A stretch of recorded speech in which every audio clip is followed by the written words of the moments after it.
Hi guys! This is Favorite Fam and welcome to our vlog! Kaya tara, samahan niyo na naman nga kami sa mga ganap namin for today.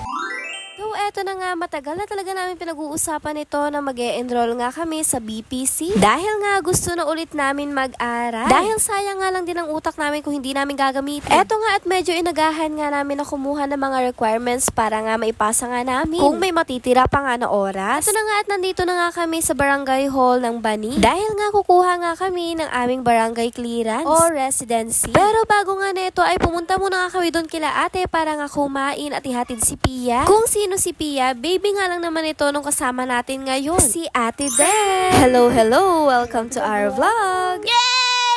Alam ko, nakita nyo yun. Ito, nakita nyo to? Opo, nahulog nga po yung pera ko niyan. At hindi ko talaga siya napansin. As in, wala akong kaalam-alam na nahulog na nga yung pera ko. At kung mapapansin ninyo nga, pagbalik nga namin dito sa motor, ay wala na nga rin yung pera ko dyan. So, meaning, napulot na nga siya ng ibang tao. At masasabi ko nga na sobrang bilis talaga ng taong yun dahil nga sobrang bilis nga lang namin kumuha ng residency. Pero hayaan na nga natin dahil nga kapabayaan ko na nga lang din kung bakit nga nawala yung pera ko. So anyways, pagkatapos nga namin kumuha ng residency, hinanap na kagad namin si Kapitan para nga magpapirma. Kaya nga wala siya dun sa barangay. At nasakto naman nga na nandito nga siya sa Pukbol. Kaya nga eto, at kahit papano nalambing ko nga kahit saglit si Batang Makulit. At saka naman kami nga kumuha nitong jacket para nga panangga sa init. Kaya kahit papano ay hindi sobrang init na mararamdaman namin. Kaya nga eto na nga ang itsura namin at on the way na nga kami sa Pangdel. Dahil nga bala kong ituro dito kay ate kung saan nga ba yung bahay namin. At pagkatapos nga noon ay dediretso na nga kami sa Karungay para nga pumunta sa school ko. Para nga kunin yung mga requirements ko sa pag-enroll sa BPC. At eto nga habang on the way nga kami sa Pangdel, eto nga nadaanan namin. At para nga may tuwid namin itong motor, pinababa nga ako nitong babaeng ito.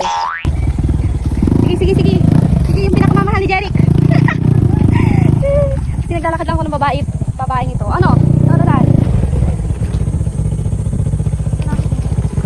Diyan na sa gilid kasi. Hindi. Kaya yan. Oh, pwede din sa gitna kasi maliit lang yung ano mo. Shit ka talaga.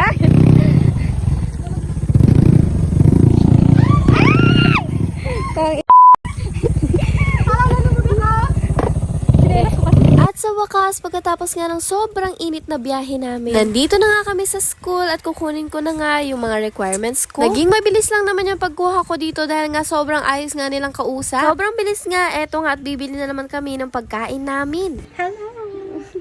Hello to the vlog. Wala kaming iba nabili kundi nga itong royal na to. Dahil nga sa sobrang init, talagang nauuhaw nga kami. Kaya tapos nga rin dito ay pumunta na nga kami at bumalik nga dun sa bayan. Dahil nga para nga magpa-picture kami para sa aming 2x2. Tapos nga namin magpakuha ng 2x2 picture namin, pumunta na nga kami dun sa BPC. Ang kaso nga lang ay naabutan na nga kami ng lunchtime kaya nga kinakailangan namin bumalik mamaya ng 1:30. Fast forward na nga neto at anong oras na nga. Ng 1:30 na usapan namin, hindi na naman nasunod. Normal Filipino time. At habang on the way nga kami papunta nga sa BPC, eto na naman nga at nasira na naman nga yung motor. Actually, sira na nga talaga siya bago pa lang nga kami makauwi kanina. At eto nga, nasira na naman nga ulit siya.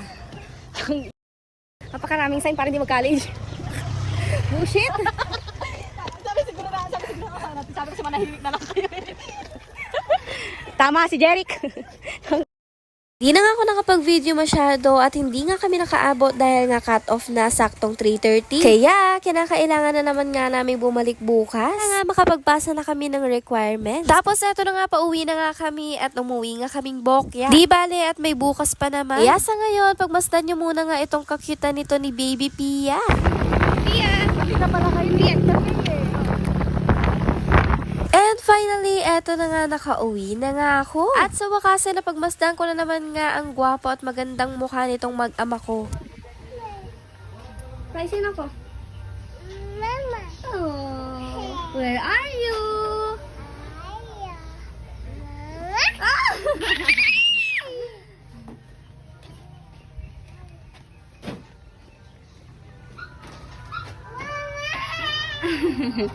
Ang galing ah. So, eto na nga, fast forward, papunta lang ako sa BPC at nagpahatid na nga lang ako sa pamangkin ni Ampogi ko talaga. Doon na nga lang kami makikita ni Ate Den sa pwesto nga nila. And this is it, Pansit, magpapasa na nga kami ng requirements namin. Siguro naman nga ay wala nang ang hadlang ngayon. Fast forward, kawakas, naipasa na nga namin yung requirements namin at magantay na nga lang daw kami ng update sa page kung kailan nga ang aming exam. Update ko na nga lang ulit kay susunod. Yun lang, susunod ulit. Bye! Sa'yo din. Yay!